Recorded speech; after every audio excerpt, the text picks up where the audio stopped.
Business lesson सीखेंगे real business guru से। Solid insights to grow your enterprise from the best in the game. हम लोग अपनी जिंदगी में इंटरनेट का बहुत इस्तेमाल करते हैं, फैमिली और फ्रेंड्स से जुड़े रहने के लिए, ऐसे पॉडकास्ट सुनने के लिए, चूहे बिल्ली के वीडियोस भी देखने के लिए। लेकिन इसी इंटरनेट से आपने कभी अपने बिजनेस को बढ़ाने का सोचा है? अगर नहीं, तो आज इस शो में हम इसी को समझने की कोशिश करेंगे। क्या डिजिटल मार्केटिंग काम करता है और वो कौन सी गलतियां हैं जो बिजनेसेस डिजिटल मार्केटिंग में कर चुके हैं, एंड उन गलतियों से सीखकर हम अपना फायदा कैसे कर सकते हैं। और मेरे लिए सबसे बड़ा सवाल, अगर मैं फेसबुक कर सकता हूँ, इंस्टाग्राम कर सकता हूँ, व्हाट्सएप कर सकता हूँ, तो क्या मुझे कोई एक्सपर्ट को लाने की जरूरत है, या ये मैं डिजिटल मार्केटिंग खुद ही कर सकता हूँ? ये सब जानने के लिए आज मेरे साथ हैं हिमांशु अरोड़ा, जो socialpanga.com के को-फाउंडर हैं और आज हमारे गेस्ट भी। Hi Himanshu, welcome to the show. Thank you Rohit, धन्यवाद आपका बुलाने के लिए मुझे। I'm super excited आपसे बात करने के लिए डिजिटल मार्केटिंग के लिए, क्योंकि हर बंदा जो फेसबुक और इंस्टाग्राम करता है वो अपना को एक्सपर्ट समझता है। मैं भी समझता था किसी जमाने में। देखते हैं अगर हम आज कुछ और एक्सप्लोर कर पाते हैं तो। बिल्कुल। तो हिमांशु, सबसे पहले तो ये बताइए कि आज के टाइम में डिजिटल मार्केटिंग छोटे बिजनेसेस के लिए कितना जरूरी है? आपने लास्ट टाइम न्यूज चैनल कब देखा था, या आपने लास्ट टाइम न्यूज पेपर कब पढ़ा था? Last time newspaper I seriously don't remember Himanshu. और न्यूज चैनल ऐसे मतलब पासिंग में देख लेता हूँ।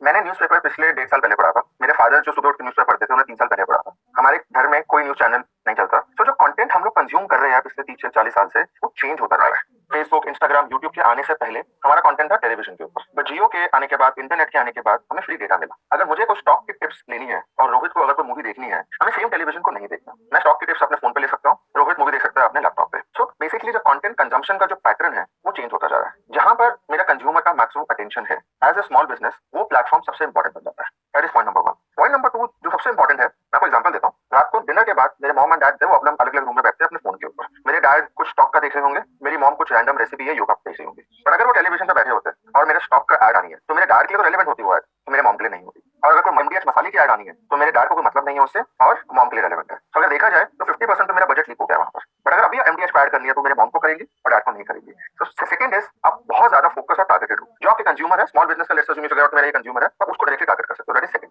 थर्ड क्या है, मोस्ट इंपॉर्टेंट पीस, आप मेजर कर सकते हो कि अगर मैंने 100 रुपए खर्च किया है, तो 100 रुपए के खर्च के बाद मेरे 400 लोगों ने मेरा ऐड देखा। आप होर्डिंग में, आप प्रिंट में, आप कहीं नहीं कर सकते। तो 2, 4 और 5 चीजें हैं जो बहुत इंपॉर्टेंट है डिजिटल मार्केटिंग के पॉइंट ऑफ व्यू से। और क्योंकि आप ये 4-5 चीजें कर सकते हो, बड़े बिजनेस के अलावा स्मॉल बिजनेस के लिए वो बहुत बहुत इंपॉर्टेंट हो जाता है। क्योंकि बड़े बिजनेसेस का तो हम लोग देख पाते हैं कि डिजिटल मार्केटिंग को किस तरह से कर रहे हैं, लेकिन क्या छोटे बिजनेसेस का डिजिटल मार्केटिंग प्लान बड़े फर्म से अलग होना चाहिए?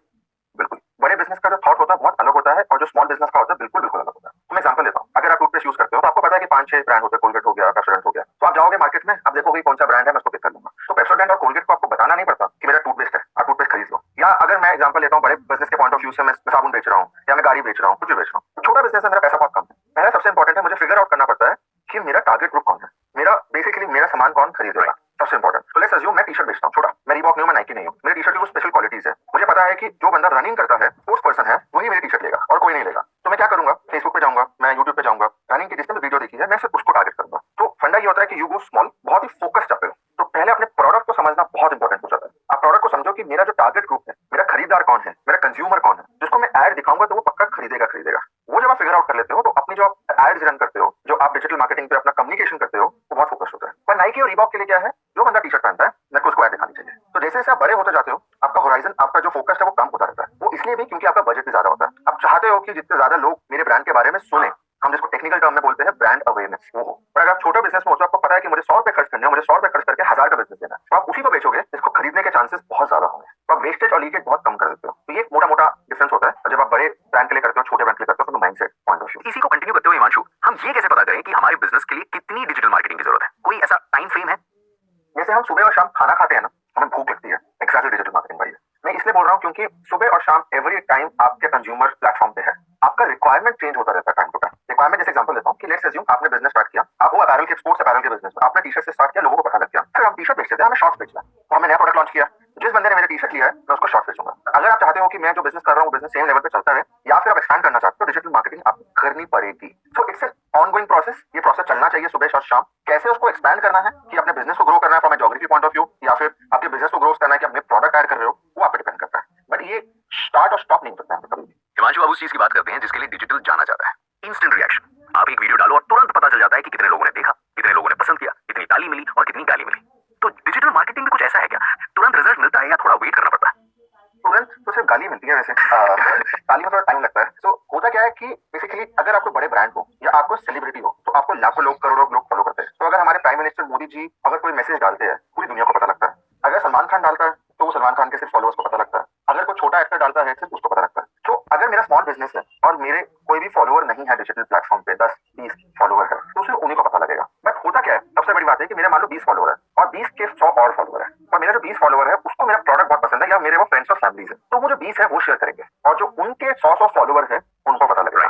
वो 100 में से 2 को समझ में आएगा कि ये टी शर्ट बहुत अच्छा है, 2 में से 1 खरीदेगा, 1 अपनी फिर से डालेगा अपने सोशल मीडिया पे अपने डिजिटल प्लेटफॉर्म पे। वो चेन रिएक्शन बन जाता है और वो 20 के 50, 100, 200, 1000 ऐसे बढ़ते जाएंगे। तो होता क्या है कि जितना आप बिजनेस में रहोगे उतना चांसेस ज्यादा होता है सक्सेस होने के। इमीडिएट तो आपको नहीं मिलेगा, वो चांस ही नहीं है। वो ना एक कॉन्सेप्ट होता है हॉकी स्टिक वाला कि आप 100 दिन तक कंटेंट डालते रहे लेकिन कुछ नहीं हो रहा। पर वो 101 वाले दिन पे जब कुछ होना होगा ना हम 100 दिन पे छोड़ देंगे, हम वेट ही नहीं करेंगे 101 दिन का। और अगर आप 101 दिन डाल दोगे तो आपने 100 दिन की एफर्ट डाली है ना तो आपको 101 से लेकर 200 दिन तक आपको रिजल्ट देगी। तो बहुत इंपॉर्टेंट है कंसिस्टेंट होना। हिमांशु, आप बात करते हैं उस चीज की जिसने बहुतों को डिजिटल मार्केटिंग करने से रोक रखा है and those are the bad experiences.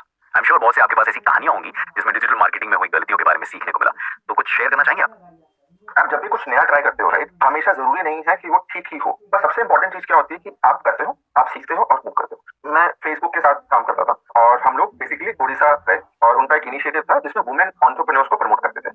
और ये वुमेन एंटरप्रेन्योर्स ऐसी थी जिनको इंग्लिश भी नहीं आती थी। They used to only speak in Odia which is a native language. वो लोग बेसिकली 100 रुपए एक दिन का खर्च करने को रेडी थे, जो आपका अगर आप 30 दिन से मल्टीप्लाई करोगे तो 3000 रुपए तक का बहुत छोटा amount digital marketing, basic starting. अब वो बेसिकली हैंडीक्राफ्ट घर में कुछ बनाते थे और जहां वो रहते थे अपने उस एरिया के कुछ 10 से 20 किलोमीटर तक अपने प्रोडक्ट को डिलीवर कर सकते थे। तो हमने एड्स पूरा उनको सिखाया 2 दिन। तीसरे दिन उन्होंने एड्स रन स्टार्ट करी तो क्या किया उन्होंने, हमारा ना जब आप डिजिटल मार्केटिंग करते हो तो आप लोकेशन सेलेक्ट कर सकते हो। उन्होंने गलती से पूरी उड़ीसा को सेलेक्ट कर लिया। अब उनको जो ऑर्डर आने स्टार्ट हो गए वो जहां वो रहते थे उससे कुछ 50 किलोमीटर 75 किलोमीटर वहां से आने स्टार्ट हो गए। अब ऑर्डर तो आ रहा है बट डिलीवर नहीं कर सकते। तो दैट्स वेस्टेज। आपने पैसा भी खर्च किया, आपके कंज्यूमर को आपका प्रोडक्ट भी अच्छा लगा बट आप डिलीवर नहीं कर सकते। तो सबसे इंपॉर्टेंट बात यह है कि पहले अपने आप कंज्यूमर को समझो कि जो मैं कंज्यूमर है मेरा वो कहां तक मैं उसको सर्विस कर सकता हूँ, डिलीवर कर सकता हूँ, वो मेरा प्राइस पॉइंट समझेगा नहीं समझेगा, सबसे इंपॉर्टेंट है।